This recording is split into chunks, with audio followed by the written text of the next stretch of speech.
Hey, what's going on, No Nation? CJ Wilson here with Dope Talk. Of course, I am your host. My apologies for the late live. I know it's Tuesday, Veterans Day. Hopefully, you guys are off enjoying the holidays. Shout out to we definitely want to start with shout out to all the vets that served in the armed first forces, whatever branch you did, man. Definitely, I appreciate your service. This day is all about you guys. But yeah, late start to I guess this live. I know it's Tuesday, but was up in Clemson for the game and then traveling a little bit. Really didn't get back into Tallahassee until yesterday evening. Just hanging out a little bit up there, man. And by the way, man, I know if you guys haven't been to the Clemson area or the South Carolina area, like North Carolina area during fall time, man, it's crazy. It's beautiful just to see the different trees and the actual fall seasons when it comes to the trees and the leaves changing, all that type of deal. Being in Florida, we're kind of spoiled with stuff's kind of staying green year round, but being up there, you really saw the the change in the season. All right, I'm going to go ahead and jump right into it. Hit that like button, subscribe to the channel if you haven't. I know some of you guys are probably streaming on X and Twitter as well, which is fine. But come on over to the YouTube side of things. Want you guys to hit that like button, and also you guys know whenever we do lives, we have the call-in portion of the show, so you won't be able to do that from the X portion. I know a lot of you guys probably got takes from this Clemson game as FSU falls to 4-5 on the season, losing 24-10 to the Tigers. So if you do, go ahead and jump over to the actual YouTube stream, and we'll get the link going for the call-in portion as well, so you guys can tap in and get your takes off. And also comments. No, you guys know when I get into my spiel, I'm rarely into the comments and all that type of deal. If you guys want something answered specifically within the comment section, if you don't want to actually come on and talk and have a dialogue, you can do the super chat, and we answer all super chat questions 100%. Will be shown on the screen, and it'll stop me in my tracks, and I'll stop whatever I'm doing to get to your question, take whatever it may be. Or if you just want to show some love and donate to Dope Talk, we definitely appreciate that too. Got to pay a little bit of bills, man. Shout out to the new sponsor at FastPay, man. Shout out to the new sponsor with FastPay. FastPay provides you a corporate MasterCard built for your business expenses. I know a lot of you guys have, businesses and things like that in regards to small businesses, in regards to things. And so you have a lot of expenses that come with it, right? FastPay can definitely take care of you on those expenses. You get 2.25 cash back in Evergreen and no annual fees or monthly fees. So again, tap in with FastPay. Shout out to my guy Chris McDonald. He is the founder of FastPay, FSU alum. Tap in.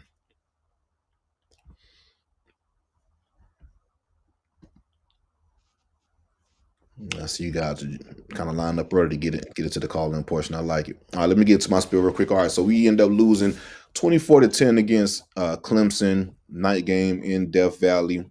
Just want to preface some things because I kind of saw the talks on time. Well, I'm not saying I saw the talk. I did see the talks on the timeline after the game, and just being in the game, I saw a little bit of it firsthand. But yeah, the refs were bad for the Clemson FSU game. The refs were terrible, right? We know we got ACC officials; they were clearly terrible. I didn't see it from my point of view because in Clemson, shout out to Clemson, they do a hell of a job there. I wish FSU does is their video people do a hell of a job showing clips that caters to the fan base and kind of shows one side of the story. They do a hell of a job in trying to sway the refs and all that type of deal. It's really impressive how they show certain angles and show certain clips on the play. Like for an example, when Tommy threw that would be interception, but the Clemson player landed his foot out of bounds. The Clemson video people pretty much they literally stopped his foot when he caught the interception, when caught the ball. They literally stopped the video when he was on his tips of the balls of his foot, so to speak, the sole of his foot. His foot wasn't entirely on the ground. They didn't let the entire play without the entire, I guess you could say, process of the play on the screen. They only show when his tips of his toes touched the ground, which would have been in bounds. But if you continue to play the video, it was clear that he landed his foot entirely out of bounds. The Dabble Sweeney, well, not Dabble Sweeney, whatever his son's first name. My apologies, but the Sweeney 2-point conversion in the stadium, I really couldn't see it. I thought he got in just based upon it, but you guys saw the TV portion, the TV, the actual, I guess you could say the camera angles and things like that, and he clearly didn't get in. But and it was missed hands in the face on Luke Pettibon later on down the stretch. He was giving the refs earful about it. Deuce Robinson clearly caught that touchdown. I don't know. I don't know how they caught that incomplete pass. He clearly caught the touchdown, had the ball on his hip for like 3 or 4 seconds after the damn play, after he crossed the plane, rather. Let it go way prior to it being the catch. So that definitely should have been a touchdown. What else? Next to miss hands in the face. Also, it's a face mask that you guys saw on the timeline that was missed as well on Sam Singleton. So I say all that to say this: yeah, the refs were bad, but FSU played worse. Simple as that. FSU played worse. Definitely had opportunities to win this game. Clemson isn't a good football team. Really good players, really good individual talent along certain positions and things like that. But as a whole, they aren't a good football team in the show. They really begged us to well, begged FSU to kind of take control and win that game. But FSU is, like I said, Clemson isn't a good football team. FSU is a worse football team, and they couldn't capitalize on the gimmies that Clemson was giving them. We'll start with we'll talk about the offense and start with the offense. Whew. 10 points. 10 points on offense. Drops, overthrows, whatever you call it, right? We had three big potential TDs that were wiped away, and I was able to, after the game, kind of see the full 22 clips of the game and things like that, in regards to the FSU and Clemson game. Saw a lot of clips after the fact, and boy, FSU, we left a lot on the field. A lot on the field. We gave their defense a lot of breaks. And Dabo was even concerned about some of the leaks they had on defense because it was a lot of big plays that could have potentially changed this game that FSU just dropped the ball on. I'm looking at these plays after the game like what the entire fuck, because it was there. Of course, you have the drop by Jalen Lucas. That could have been a potential touchdown. The 4th and 2 drop by Randy Pittman. That was, of course, a potential touchdown. And the overthrow on Squirrel White, that was a potential touchdown as well. So we talk about 21 points wiped off the board by uncharacteristic, well, quote unquote, from Norvell and Gus Malzahn, uncharacteristic mistakes. But to be real with you, it really wasn't uncharacteristic. But it was interesting to see that, well, hear that, Gus say that these players make these plays all the time in practice and all that type of deal, and routine deep balls and whatever. Night game against Clemson, it was a festive atmosphere. Clemson is pretty much the model team in the ACC when it comes to consistency as of late. Really good players, big time. FSU and Clemson is pretty much always a big time matchup. Night game. This is our first.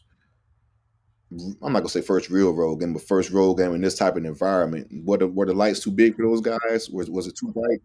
So, but again, this is what you come to Florida State for. You come to Florida State to play these type of damn games. So I don't want to really hear that shit. And to be completely honest with you, Death Valley wasn't that loud on Saturday. Being in the stadium, it wasn't that loud. Um, maybe part in because we really, I guess, they kind of controlled the game throughout after going up 15-0 on us, but it wasn't really that loud. I've heard Death Valley be a lot louder in the past. I'm pretty sure if that game was closer, that crowd could have cranked it up a little bit. It wasn't anything louder than I think Doak has been louder than Death Valley. The games I went to in Doak Campbell Stadium has been louder than that one game this past Saturday. So that notion, I don't really want to play into that as far as maybe the lights are too bright for those guys.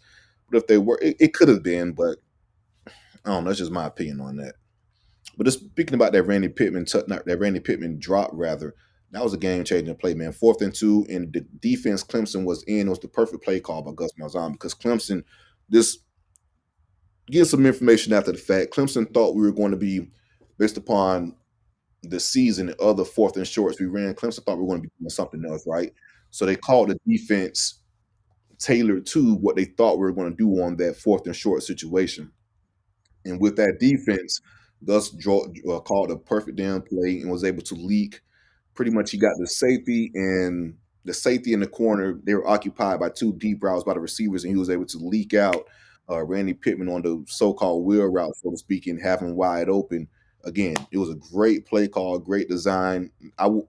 From a Norvell standpoint, I probably wouldn't have called that play at that point in time. We were like on our 39 or some shit like that, down 8-0, 4th and 2. I get it. You felt like you kind of had to press, but you didn't have to press at that point in time. But I can't complain with him kind of going for it because the play was right. The play was there. It was available. And like I stated, caught Clemson off guard. It was a chess match. And from the play calling standpoint, the schematic standpoint, FSU won the chess match. We just couldn't actually do the physical part of it, and that's complete the damn play. And that's just a testament to the season, man. And I know you guys saw that viral clip of Corey Fuller on the sideline, and that was my my exact reaction within the stands. Pretty sure everybody else reaction at home watching this as well too. Pretty much the reaction of the entire FSU football season the past 2 damn years, right? I don't like how Gus abandoned the run game either. I don't like that. Sam Singleton 6 carries, Cromhawk 3 carries, Sawchuck 1 carries. Your top three running backs only had 10 touches. That is not winning football. Not winning football at all. Stick to it. Run the ball. Run the ball. I know we got behind early, but again, that's the point. We got behind early. It was plenty of time to not go into panic mode throughout the game. You had plenty of time to stay consistent with your offense, stay consistent with your approach, stay consistent with your attack. You didn't have to alienate one portion of the game and kind of focus on the other, which we did in the passing game. Again, those guys having 10 carries is ridiculous. No way in hell. 6 carries for Singleton, 10 carries within three running backs. No, that shouldn't be the case for FSU. And we got some pretty damn good running backs, and it's kind of uncharacteristic due to due to yeah, it's kind of uncharacteristic due to what Gus wants to do as a play caller. So that was kind of weird in regards to that. You can't do that at all. Then on the flip end, we go to Tommy. He was 23 of 43. This is the 43 pass attempts, right? This is the second time this season he has had 40 plus pass attempts. He had 32 against UVA. We're 0-3 in those games, right? That's not the winning formula. It's way too many passes. If we're throwing that many times with Tommy, 9 times out of 10, we're going to lose that game. It's just not winning football. But he missed a lot of throws as we saw in the game. Deep ball to Squirrel, and that was a walk-in touchdown. And I know the conversation around Twitter has been about Squirrel White's stats and things that 6 catches for like 51 yards. Again, he had injuries earlier. Danzy kind of stepped up and made some plays. And on the flip end, Squirrel has been open too. There's a lot of missed throws that he had that he's been open on. So it's a combination of a lot of things, and I just kind of feel bad for the situation. But again, I think Squirrel's a good damn player. Just I guess a rash of bad luck when it comes to circumstances and things like that within this year that kind of sums up the stats portion that's been going on Twitter. The stat conversation that's been going on Twitter. But back to Tommy, like I said, 23 or 43, just missed a lot of throws, man. It's took some sacks he didn't have to take trying to escape the pocket and kind of tripping over legs and all that type of deal. And he's nowhere near the runner he was at all, right? Literally nowhere near the runner he was at that point in time. And just talk about how we shot ourselves in the foot. Go back to him as well. He had the fumble as well too in the red zone. We're talking about those 3 plays, the fumble in the red zone now for potential points, the chip shot field goal that Jake missed. I mean, that was like a what? I think he was on a 22-yard line. That was the field goal was less than 40 yards, if I'm not mistaken. He just shanked it completely. We're talking about 3 potential touchdowns in drops and overthrows, 3 points in the field goal, another minimum 3 points. I was thinking we'd probably get 7 points on that drive against Clemson when Tommy fumbled the ball, trying to do too damn much and just hand it off to the running back. So that's what, 21, 24, possibly 31 to 27 points in 4 to 5 plays. But pretty much that sounds like a broken record because we say that shit all pretty much every time throughout the season. It was, when we're looking back at these games, I was these few plays that changed the game, but those few plays changed the game. And that turnover from Tommy really hurt because Clemson, like I said, they tried to give us the damn game. Clemson's a bad football team. They tried their best to give that game away to us. The punter shanked the damn ball. FSU got the ball on like the 39 on Clemson's 39-yard line. We was in plus territory already to start the drive. And then we get down on like the 11-yard line and Tommy fumbles the football. So a lot of miscues on offense that really summarize the entire season. And play calling, Gus play calling. I don't like when we get into long yardage situations, we start doing that gimmicky shit. Like I do not like that the like 2nd and 19 or 18 run to reverse the squirrel white, and then we do a fake.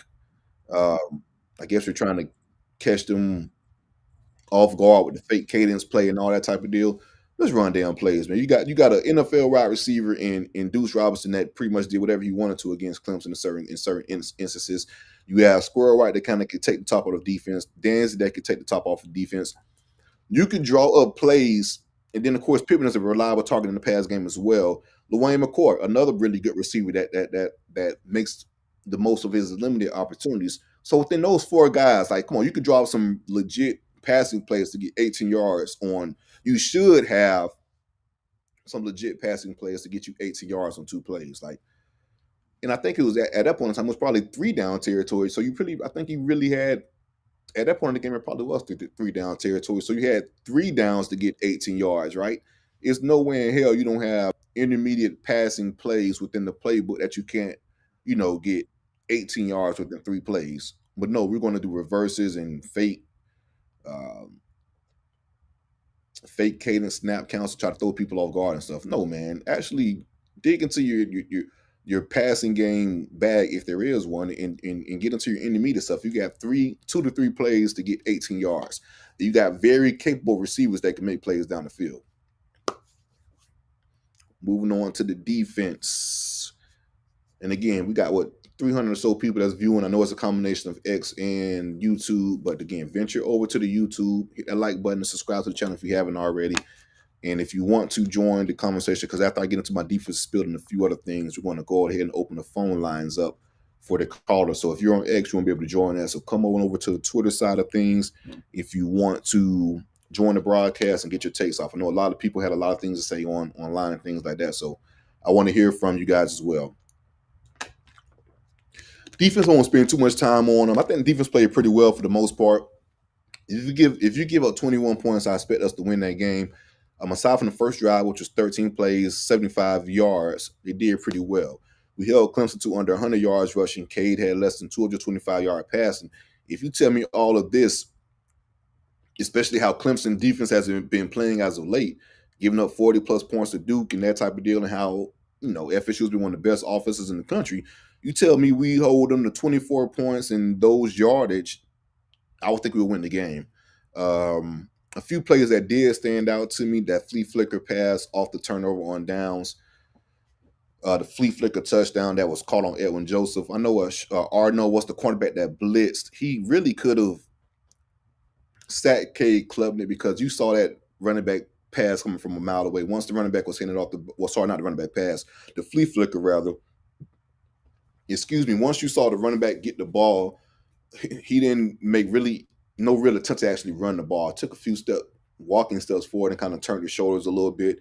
So in your head, you knew it was a flea flicker that was coming. But again, Arno is a true freshman, so I do understand, him being a true freshman, awareness may not be that high within that situation. So that's just a small portion of that play. The bigger portion, though, is Edwin Joseph on the back end. Like, I'm looking at the play right in front of my face because it was in the end zone close to where I was sitting at. Tony Williams is 5'11", man. 5'11". It's no way in hell you should get big boy like that, most like that. You barely jump to get off the ground yourself. Like, that was an easy pass breaker to be made for Edwin Joseph. He just, I don't know what it was that made him barely jump and then give up that play. But let's talk about a little deeper issue. Then he jumps on Twitter and post game and post the crying, laughing emoji. And again, man, like this, that shit really grinding my ears. Where you just got your ass beat 24-10 in Clemson. These motherfuckers have won 9 out of the last 10 games against FSU. Pretty much have been built the ass on you guys outside from the 2023 season. And you're on Twitter laughing and stuff. And people was in my comments. I had a tweet about it saying, "Oh, these kids." He probably searched his name and saw people talking about the play. And this. So fucking what? You gave it up. That's what comes with, like, if you're, and he tweeted that shit like at 12 a.m. Like, I'm pretty sure they were just getting on that damn bus heading to the airport if they even left the stadium at that point in time. Like, this shit, the loss is so damn fresh. You're searching if this is true, which I could be, could not be, but you're searching your fucking name on Twitter because you got mossed or whatever. That comes with the territory. You gave it the play. bro, we really have some front runners on this team, man. It's crazy. And then he had that whole spiel. So we saw the interaction between him and Norvell and Stanford. Then he had this whole spiel after the win against Wake Forest, right? Oh, convenient how the conversation after Stanford, we didn't hear a damn peep out of all these damn players about this, that, and the third, and support of Norvell and all that type of deal. We beat Wake Forest. Oh, Mike, this is the guy. We 1-0, new November, all that type of deal. We got a bunch of front runners, man. Like, it's good when it's good. When it's bad, it's nobody there to step up to make things good or to dig out to get things good. Again, when it's good, everybody's good. When shit gets shaky and bad, we don't have anybody to get us out of that hole and, wiggle us up to the top and dig out of that funk, so to speak. No leaders. Like, it's a bunch of front runners, man. Like, from a player standpoint, like me, and I know a lot of former players feel this way too. I know Everett Dawkins kind of voiced his opinion on it.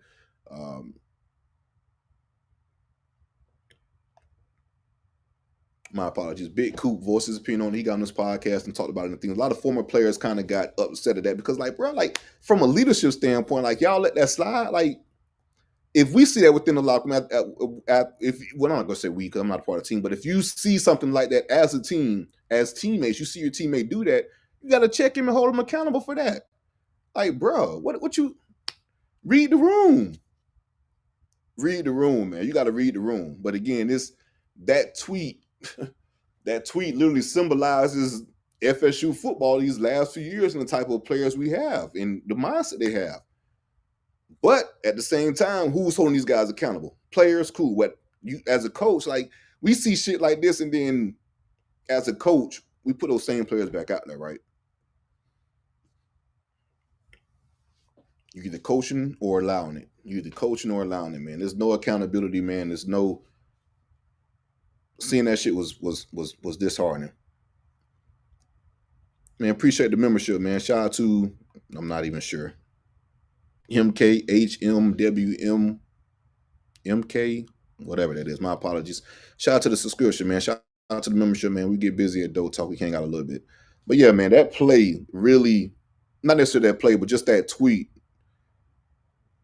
I ain't really say too much after that game, but that tweet really upset me, bro. Like, that shit really upset me. Really upset me. No pride, no accountability, man. That logo means nothing, man. Like, the team that you're playing for, the history of it, clearly it falls on deaf ear within these cats, man. To tweet that out after that game, like, long story short, bro, you gotta read the room. Like, you have to read the room.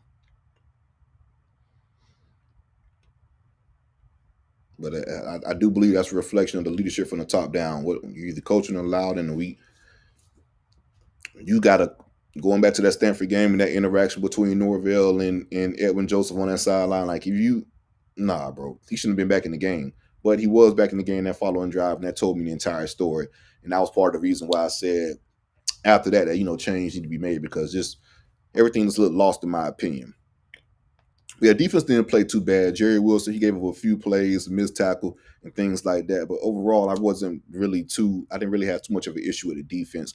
I'm not sure what happened to Jabril Rawls. You guys could probably tell me better. That I was watching at home on the broadcast. I'm looking out there and I'm seeing Arnu out there for the majority of the game and not Rawls. And then it was like a timeout or something. I see him on the sideline with his shoulder in the sling. So not sure what happened with him that caused him, or what play rather that happened that caused him to be out and miss the remainder of the game. Not sure the Sunday injury as well, too, how much time he will be missing. All right, we got 438 people that's in here with you, and I know it's a combination of Twitter and X. First off, if you're on Twitter, come over to the YouTube portion to hang out with the party. Hit that like button, subscribe to the channel. If you guys want to join the show, because we're about to open up the phone lines in a few seconds. Again, we're about to open up the phone lines in a few seconds. If you guys want to join the show, go ahead and transition over from X to the YouTube and hit that link. We'll hang out a little bit. All right, so in Mike Norvell fashion, right? Like everybody says, that time of year, and it happens literally every year. FSU lost 3 commitments this past week within a 3-day span. We lost Tico Cretidan, one of our best defensive tackle prospects out of Georgia. Well, commits rather. He's probably leaning towards Georgia Tech from what people say. Ended up losing that, so a trench player that was needed was a loss. Then we lost two defensive backs to Darius Hughes, a 4-star safety, 3 4-star depending on the service, 4-star safety from I think it's a 4-star composite from Miami. Ended up flipping his commitment from FSU to Syracuse. He's kind of been trending towards Syracuse since the summer. Then this was the big one for me. One of my favorite players within his class because I really like his film, Jay Timmons, and it's a legacy committed that. Lawrence Timmons' son, he ended up flipping his commitment from Florida State to Ohio State. That kid took one visit to Ohio State and he flipped just like that. Like, bro, what the fuck, dog?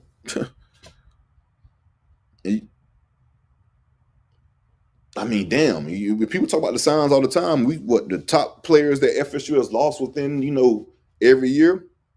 Let's name some of the few that we lost. What? So you add Jay Timmons to the list. Last year it was who the hell was it last year?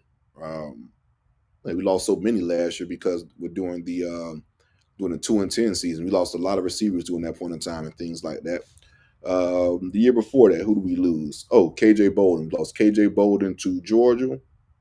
The year before that, was Kevin Falk the year before that? I think it was Kevin Falk and Travis Hunter, if I'm not mistaken. Hell, just the list goes on and on as far as the number one guys that we have lost, the so-called 5-star guys, that type of deal that we always lose the top player within the class. But yeah, Jay Timmons definitely hurt because he's a legacy guy and it's at a position of defensive back. Like, what the fuck? DB at Florida State? Now, granted, Ohio State is a standard right now, and I think they just flip somebody from Tennessee, something along those lines. And even with KJ Bolden going to Georgia, I guess I kind of get it. Georgia's right there, but still, there's no way in hell FSU should be losing defensive backs, man. Like Pat Surtain, he should be held accountable for it too. Mike Norvell, all of the above, but we shouldn't be losing defensive backs. Like that's something we just produce. And then again, like I said, we got a legacy guy. We look at the Derwin James and Jalen Ramsey playing last night. Some of the one of the younger, better corners in the league right now is Jerry and Jones. We just had a pick from the from you. Damn, forgot my guy name from the Jaguars, man. What's my Jazz corner that got drafted by FSU? 23. Damn, just drew a blank.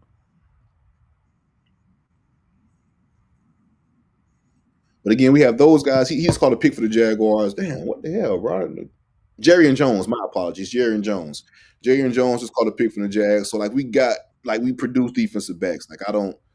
And to lose a legacy kid, and again, you're talking about a kid that just one visit to Ohio State was rapping. Now I get you guys gonna say, okay, yeah, Columbus is only 3 hours from his house and all that type of deal. And again, man, it's the same story, different day.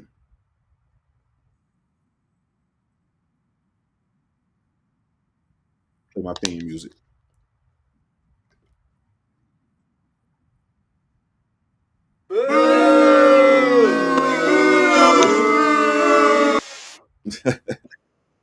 Appreciate the donation, Marvin, man. Time to clean house or to get worse. Appreciate it, bro. Appreciate it. It's definitely looking crazy. All right, we're gonna go ahead and open things up to the phone line. Who do you have on next? First up, let's see who do we have. Jacob, you're on. What's up, CJ? I want to talk about a different thing, a sport where this program wants to compete, wants to win. I want to talk about this basketball team. We got a tough matchup against Florida. I think a lot of people are sleeping on our basketball team. I think this team's going to do something special, and I just want to know your opinion because I'm done with football. Football team doesn't want to try. They don't care. This basketball team wants to try. They want to win. They want to be coached. So I just want to know your opinion on our basketball team and this matchup against Florida tonight. Yeah, I see we play Florida tonight at 7 p.m. If you guys don't know, it's going to be on the SEC network. I like Luke and what he's doing, man. If you look at that preseason game against Alabama, we had those guys on the road too and could have won that game. This offense is going to be explosive. It's going to be fun to watch. Point guard is very fun as well too. I think Florida's a 16 and a half point favorite against FSU in this game. I would take Florida State in this game to cover the spread, and they could pull off the upset. It's going to be a fun game for sure, man. But I'm with you, man. It's crazy watching the football team. We got to delegate to other things. But the basketball team should be pretty fun in Tallahassee, in my opinion, especially with Luke on with Luke running the show. And I don't know why people aren't talking about basketball, man. Football's done, man. We're not good. I mean, just fire Norvell. I'm tired of this. I'm a Florida State fan from Tuscaloosa, Alabama. I went to the game this year, the first game in Tallahassee, and I just think people should be focused on basketball, man. This team's gonna be something special, CJ. I'm telling you. Yeah, I agree. I think this team can be really something special. I think Luke is the guy in the future, and not just for this team, which I think this team could be pretty good, but the future, and it looks really bright for FSU basketball. I agree. Well, thanks for having me, CJ. Go Knowles. Go Knowles, man. Appreciate you joining. Jawayne 224, you're right. It was Solomon Thomas last year. He ended up flipping right before the signing day to LSU. He was the 5-star. He was the top recruit in the class. We lost so many with the receiver to Georgia, the receiver to Texas, and I think a receiver to a few other guys. But you're right, it was Solomon Thomas. So every year. Panama Jack, you're on. Talk to me. Can you hear me there, CJ? Yes, sir. I hear you. All right. Good morning to you, brother. Thank you Good for having morning. me on this morning. Oh yeah, most good. I want to say it's time. I've been on your call-in show a few times, giving the Mike Norvell here. It's time to get rid of the dude, man. I was trying to give Michael a chance, man. I know we all were at some point, but I said if he went 8-4, man, with a bold victory, give him a shot based on the coordinators that we just brought in. But dude, man, he just keep showing me week in and week out. He ain't the one, man. And it's time for him to go on, pack up, and move on, man. The administration need to go ahead and make that decision and pull that card, man, because we as fans, man, the proud tradition of Florida State, man, it's starting to go down the drain, man. Every week, it seems like we out on the line stage, man, and we showing that we're not able to even score what we scored 10 points, man. We're not even able to score 14 points, man, against Clemson, man. Duke put up what, 46 points? I Yeah. think it was 46 points, man. And we only got 10 points. Come on, man. But anyway, like the last caller said, man, it's time to move on. It's time to put football to bed, man. It's time to, bring in the new year, bring in something fresh, man, to bring this program back to where it needs to be. And that's starting with firing Coach Mike Norvell as soon as possible. The guy just not it. Uh, and I appreciate you letting me call in, man, and you have a blessed day. Appreciate you. Yeah, CJ Wiley and TJ McCutcheon. Appreciate you, man, for joining. Always good job, Panama Jack.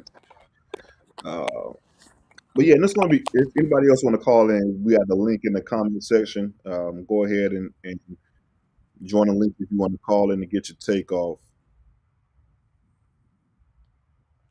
We got a link in the comment section. Go ahead and hit that. Paul, you can throw that back in there for us again. If you guys want to join in. But yeah, it's going to be interesting. We'll see what decision FSU administration makes within, I guess, the next few weeks or so. If a change will be made or won't be made, but if a change isn't made, it's going to be interesting to see how creative Seminole boosters get, how creative they get in regards to trying to muster up excitement, muster up, buzz within the fan base to get donations running and things like that. Because of course that's the lifeblood of the program. We got to have the money flowing in. But if we have fans that's checked out and don't believe this, that, and the third, then I don't know how that can be done. So it's going to be interesting to see what decision they make. Either way in the plan of attack for each decision, because each decision, I mean, it's going to be tough because, of course, we talk about the financial situation that's tied to Mike. We're probably talking about $100 or so million for everything that's buying out Mike, buying out these coaches. And of course, after you do that, you have to hire a new coach, and then you got to hire the staff as well too. You want to, get them fair compensation. Also, you got to have money for NIL as well too. So there's a lot of factors that run into it, man. Either way, decision. So, but this is the bed we made. All right, Dominique, talk to me. You're on. Man, I know I hear all this stuff about getting rid of Norvell, but who is out there to replace him? I Hold up, mean, hold I up, hold think up, hold up, hold up, hold up. Neek, is you? yes, sir. What's good, bro? Not much, man. But yeah, man, I'm like, man, what coach is out there to even replace him, man? I think Gus and defensive coordinator at least need another year to get what they need in there and see what we can do, man. You know what I mean? Yeah, bro, I'm What's with you. your And take on that? I do feel bad for Gus and Tony White because they kind of brought into the Mike Norvell funk of things because as fans, we're looking at everything that happened previously, right? And this going into this season. But I do agree Yeah. with those guys, especially Tony White. I do think he needs more guys on the defense side just to run his system and be as fit for his system. And I agree with you on that, but it's just the territory that it comes with. That's a good question as well too. Who can you kind of hire as well too, and what money, how much money you have allocated to get whoever coach or whatnot. So it would be interesting. That's why I say both ways. FSU kind of should in an interesting situation both ways. Oh yeah, man. But thanks for having me on, my boy. Appreciate you, bro. Much love. Yes, sir. All right, guys, go ahead, hit that like and subscribe. But we got over about, I think it's like 636 in here from Twitter and X. Again, if you're on Twitter viewing, join over to the X portion. First, you show me a little love on the like portion, and then come. Oh, I'm sorry, YouTube and X. My apologies, YouTube and X. So go ahead and come over to the YouTube portion and hit that like button, subscribe, and join the show if you guys want to get your take off. Kevin, what's good? Hey, how you doing, man? I Pretty good. appreciate you. Hey, listen, here's my take. I agree with the last caller to a degree. I think that starting over from scratch means you're going to have to burn this whole thing to the ground, man. You're going to have to fire everybody. We're going to have to get a whole new class. We're going to have the players just jump in the portal. And I think all the fans just need to understand, hey, if they want to go down that road, it's not going to be a flip the switch. No, I mean, it's not going to be an Indiana Kurt Signetti thing. That's like a one in a lifetime deal. It's going to be a grind. It's going to be another maybe 3, 4, 5 years to get this program up and running again. So I'm just saying, be careful what you want. The grass is not always greener on the other side. I mean, I feel bad for Gus because how many drops did we have that other game, man?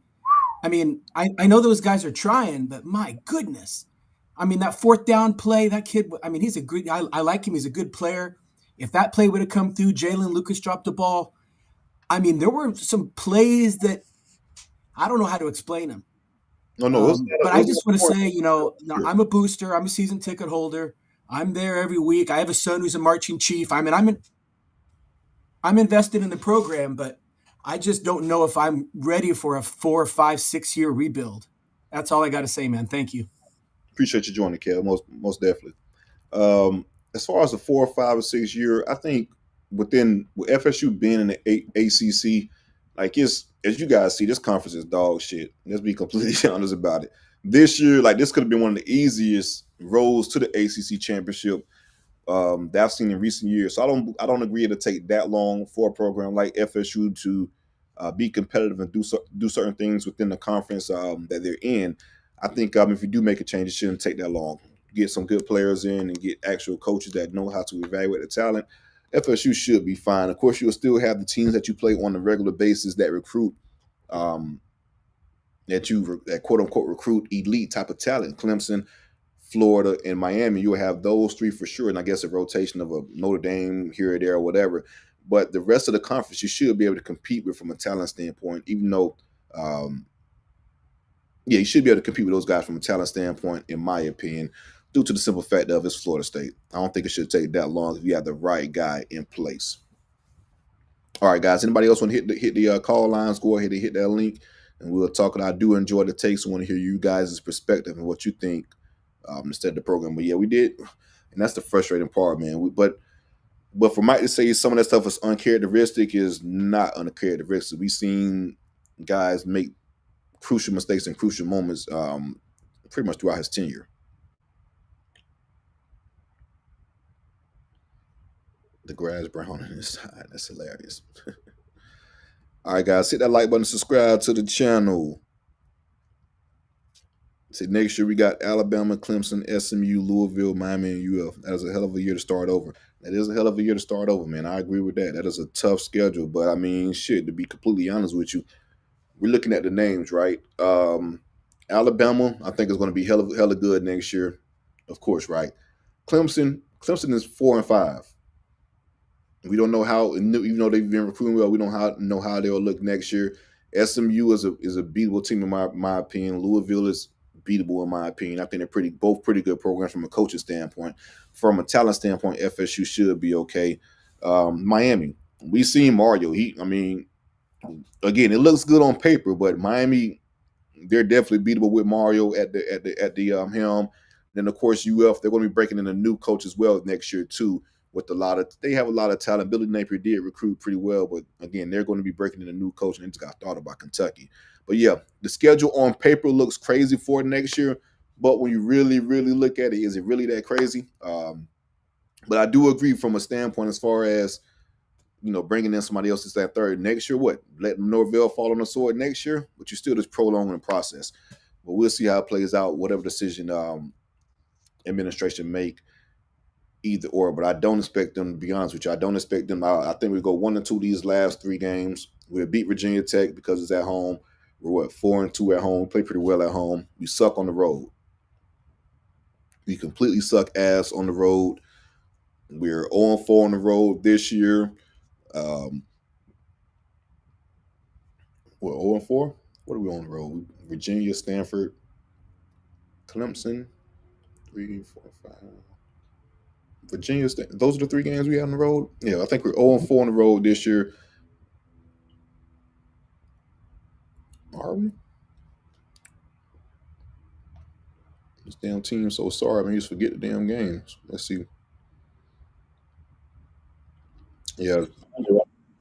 Yeah, all our wins at home. I think we're 0-4 on the road. Virginia, 0-3, my apologies. Virginia, Stanford, and Clemson. 0-3 on the road this year. And of course, we got NC State, Carter Finley Field on a Friday night. So you know how that shit go, right? Friday night, Florida State. And then we talk about at NC State. Then we go on to the Swamp last game of the season. We're going to be on. I feel like we haven't won a road game rather, than over 700 fucking days. So the math points out that we'll go 1-2 within these last 3 games. 1-2 within these last 3 games, and we're looking at it's going to be ugly. Possible 7-5 season, if that. No, that's 6-6. What is our record now? 4-5, yeah. Whew. So a 5-7 season. Damn. You stack up a 5-7 season after a 2-10 season. I mean, come on, bro. Come on. 4-5. You stack up a 5-7 season after going 2-10. If you guys remember, once we fired Willie Taggart in the opening press conference that Mike Norvell, the opening press conference for Mike Norvell, the current AD at the time, David Coburn, stated that, frankly, 6-6 isn't good enough. I mean, say 6-6 isn't good enough, man. We're talking about 2-10 and 5-7 the last 2 years. So what? 7-17. 7-17 the last 2 years. And this is after what? 2013, 23-4. 6-6 ain't good enough. All right, guys. Anybody want to join in and hit that and get the call-in portion before we wrap this show up? Oh yeah, and also I could definitely discuss this really quick. Shout out to Joanne.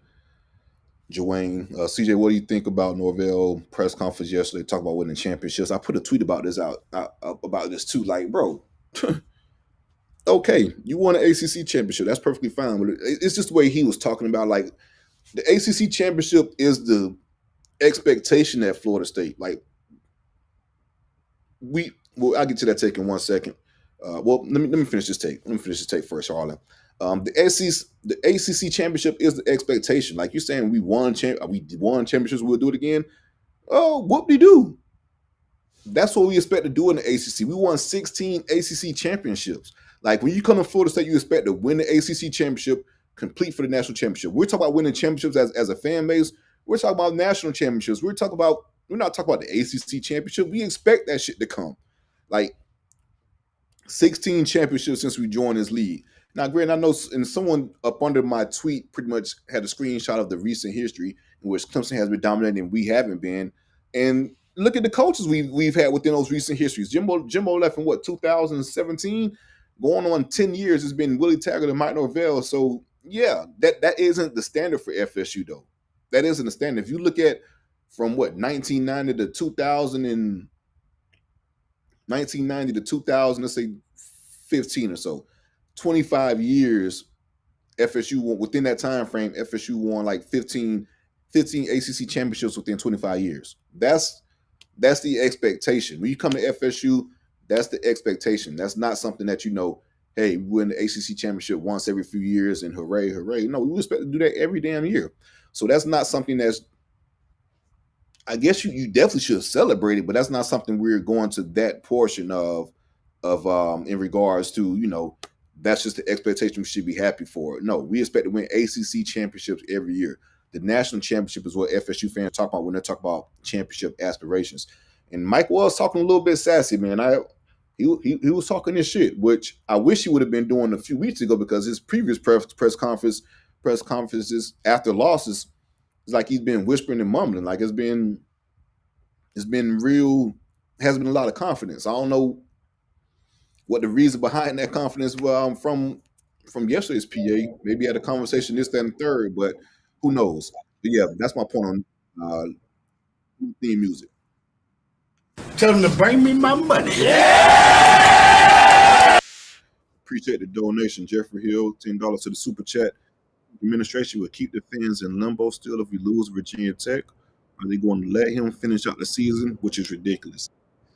I think all of this stuff is a case-by-case basis when it comes to that. Like, if we go get boat raced against a 3-6 Virginia Tech team at home, and I know home games is typically where you have conversations, right? A lot of money people are in town for the home games. So if you lose a home game like that, I don't know, man. I don't know. You may not make it to Sunday or Monday. If you lose a home game to a 3-6 Virginia Tech team when you're 4-5 on the season, I don't know. I think it'd be a case by case basis. I do think they win this game against Virginia Tech, but again, if you lose this game, conversations will definitely change. So we'll see how it plays out. Losing a home game against Virginia Tech isn't ideal. Boy, what's good? Were you on? What's going on, man? Chilling. Talk to me. Yeah, man. I was wondering, played a little bit in high school. I know you played in college and everything.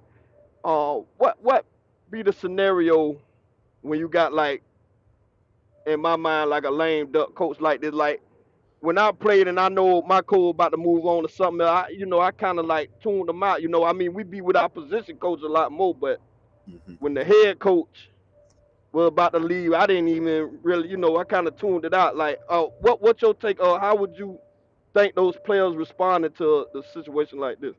It's crazy because I kind of was in that situation myself my freshman year. Alvin Wyatt was the coach that recruited me my freshman year at Cookman. We went like 5-6.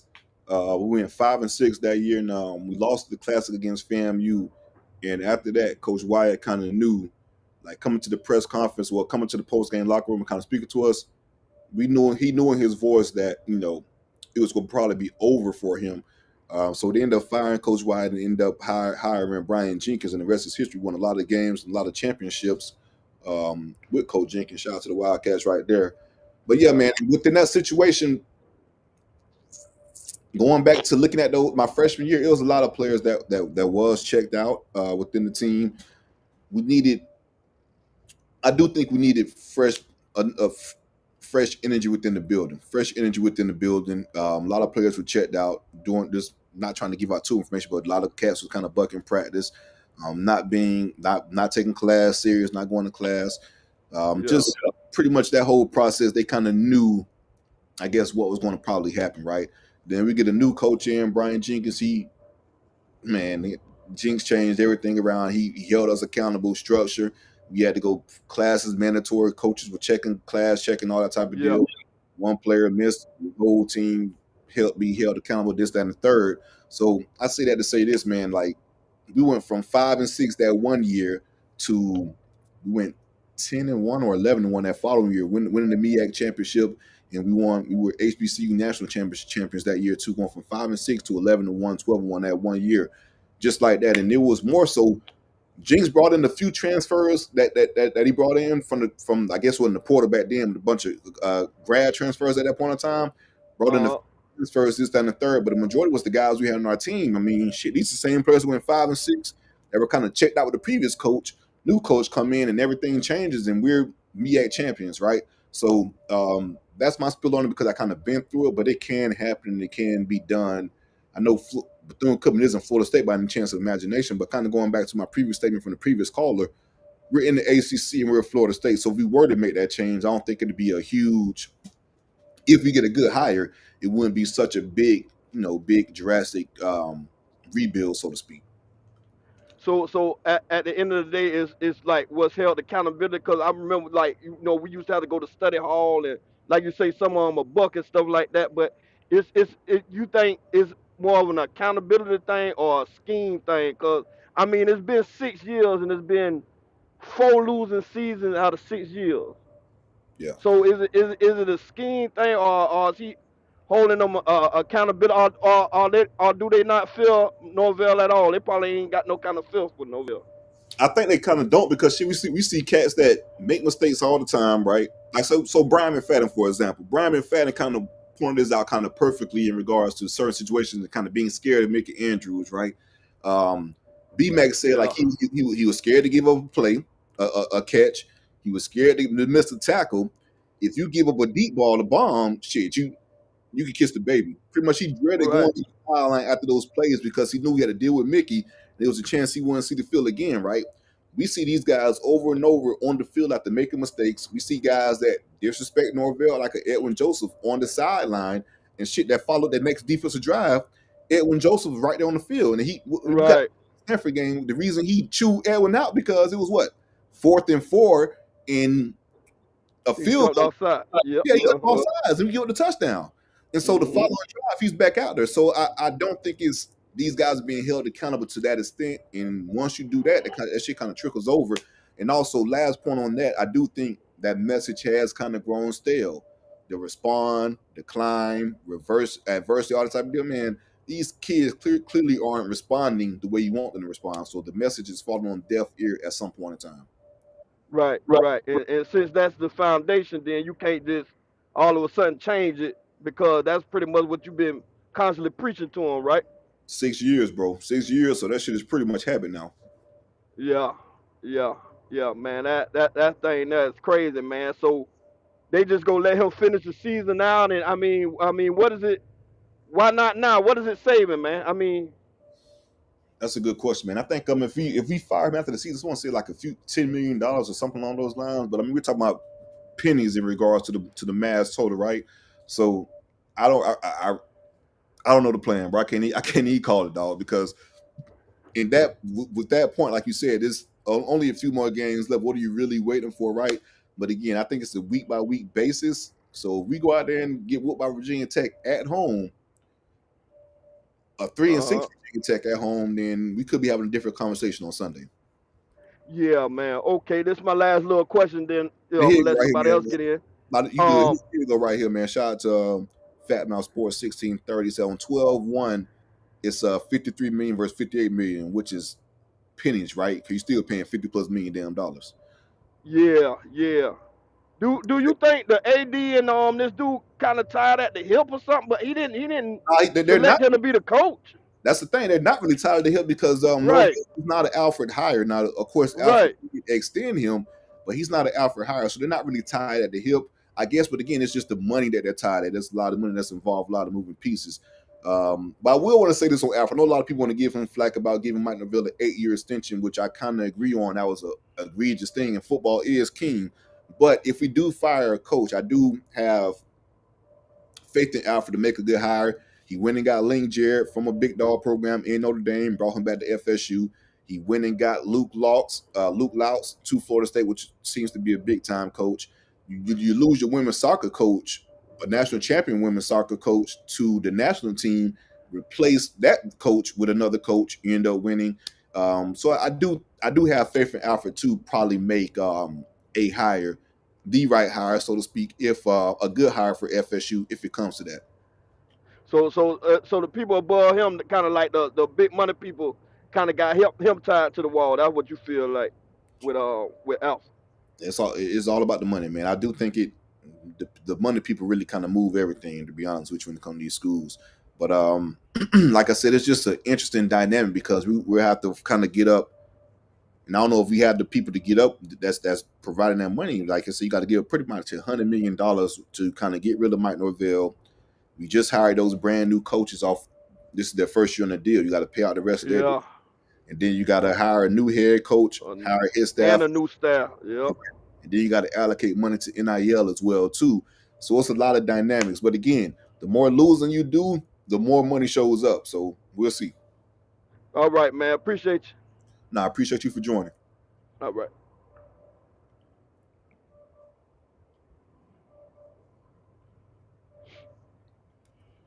All right, guys, that's what we have. We're gonna probably go ahead and wrap up the show. We got any more calls that want to join? The link is in the comment section. If not, we will go ahead and wrap it up. Make sure you guys hit that like button, subscribe to the channel. We're hanging good, hanging about 900 people in the damn chat. That's kind of hanging.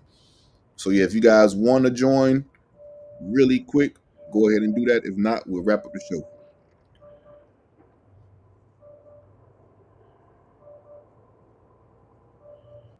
Yeah, I do think the money is the issue because let's be completely honest. If the money wasn't the issue, man, I think Mike would have probably been going after the 2-10 season. So I do think money is an issue. You talk about a lot of money involved. This would be one of the biggest buyouts in college football history. But that's all we have for this one. Make sure you guys, again, hit that like button and subscribe to the channel. Want to pay a little bit more bills? Shout out to my sponsor, FastPay. My guy, Chris McDonald with FastPay. Tap in, guys. You're talking about a corporate MasterCard built for your business expenses, whatever that may be. 2.25 in cashback and 2.25 in evergreen. No annual fee, no monthly fees. Again, make sure you guys hit that like button, subscribe to the channel. Appreciate the love. Go Noles.